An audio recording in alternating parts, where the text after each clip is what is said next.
हा सुंदर असा बेकरी स्टाईल दिसणारा चॉकलेटच्या केकची ऑर्डर आज मला आली होती, जी मी फक्त आणि फक्त 3 तासात रेडी करून दिलेली आहे.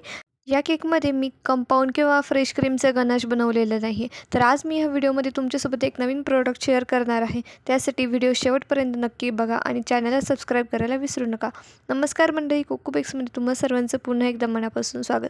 तर कस्टमरने आज मला 1 किलोच्या चॉकलेट केकची ऑर्डर दिली होती, पण त्यांनी ऐनवेळी मला येऊन सांगितलं की ताई मला 1.5 किलोमध्ये हा केक करून द्या, पण सिंगल लेअरच हवा होता. पण तोपर्यंत माझा चॉकलेटचा बेस रेडी झालेला होता, फक्त गार करून आयसिंग करायचा बाकी होता. त्यानंतर खूप प्रयत्न केल्यानंतर मी कस्टमरला डबल लेअरच्या चॉकलेट केकसाठी कन्विन्स केलं होतं आणि मग मी जो टॉप लेअर होता हाफ के जी चॉकलेटचा तो बेक करायला लावून दिला होता. तोपर्यंत मी हा 1 के जीचा केक इथं आयसिंग करून घेणार आहे. तर इथं आज मी तुमच्यासोबत हे रिचचं प्रीमियम ट्रफल यूज करून दाखवणार आहे, जे टेस्टमध्ये खरंच खूप छान होतं.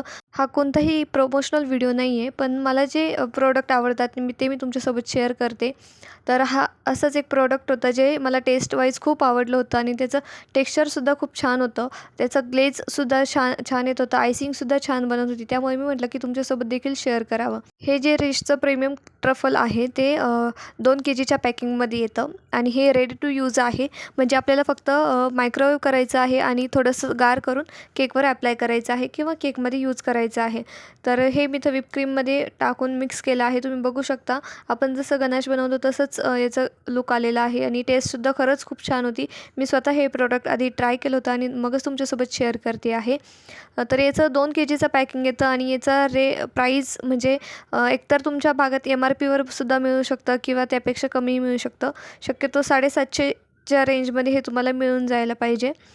तर आपलं जसं रेग्युलर मी गनाश यूज करते चॉकलेट केकमध्ये, तसंच मी दोन्ही केक आयसिंग करून घेतलेले आहे. तर ह्या केकच्या बाबतीत कस्टमरची डिझाईनसाठी काही रिक्वायरमेंट नव्हती किंवा त्यांना कोणताही कस्टमाइज केक लागत नव्हता. ते बोलले की ताई कमीत कमी वेळात तुम्हाला जशी हवी असेल तशी डिझाईन तुम्ही करा, पण केक तुम्हीच बनवून द्या.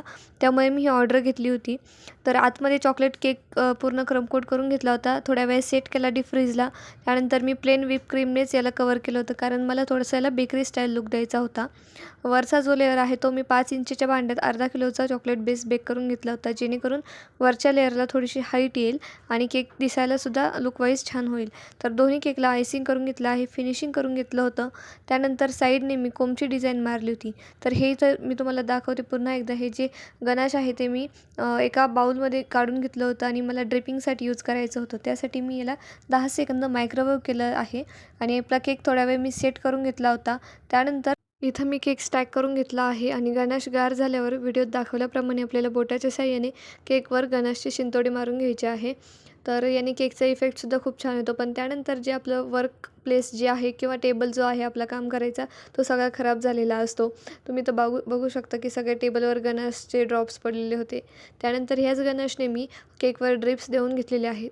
तुम्हाला इथं दिसत असेल की याची शाईनसुद्धा खरंच खूप छान आहे आणि हे जरी तुम्ही मायक्रोवेव्ह करू शकत नसाल तरी तुम्ही एका नॉनस्टिकच्या भांड्यामध्ये घेऊन याला 10 ते 20 सेकंद गॅसवर गरम करूनसुद्धा यूज करू शकता.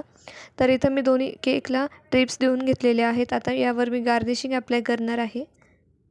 बेकरीसारखे गार्निशिंग घरच्या घरी कसे बनवायचे ते मी आपल्या आधीच्या व्हिडिओजमध्ये सांगितलेलं आहे. त्याची लिंक मी डिस्क्रिप्शन बॉक्समध्ये देत आहे. तुम्ही ते गार्निशिंगचे व्हिडिओसुद्धा नक्की बघा, तुम्हाला खूप आवडतील. आणि इथं मी सगळे गार्निशिंग लावून घेतले आहे. केकला फायनल लुक दिला. लास्टला आपलं स्टिकर लावलं आणि इथं आपला केक रेडी आहे. तर ह्या केकसाठी मी टोटल किती चार्जेस घेतले, तर कस्टमर जेव्हा माझ्याकडे केक बुकिंगसाठी आलं होतं तेव्हा फक्त 1 के जीच्या केकचे मी 600 एवढे चार्ज घेतले होते, कारण सिम्पल डिझाईन होती. आणि ह्या केकसाठी मी फक्त 300 एक्स्ट्रा घेतले होते. म्हणजे टोटल 900 रुपये मी कस्टमरकडून या केकसाठी घेतले होते.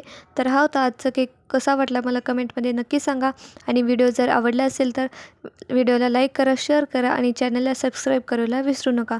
भेटूया पुढच्या व्हिडिओमध्ये. बाय.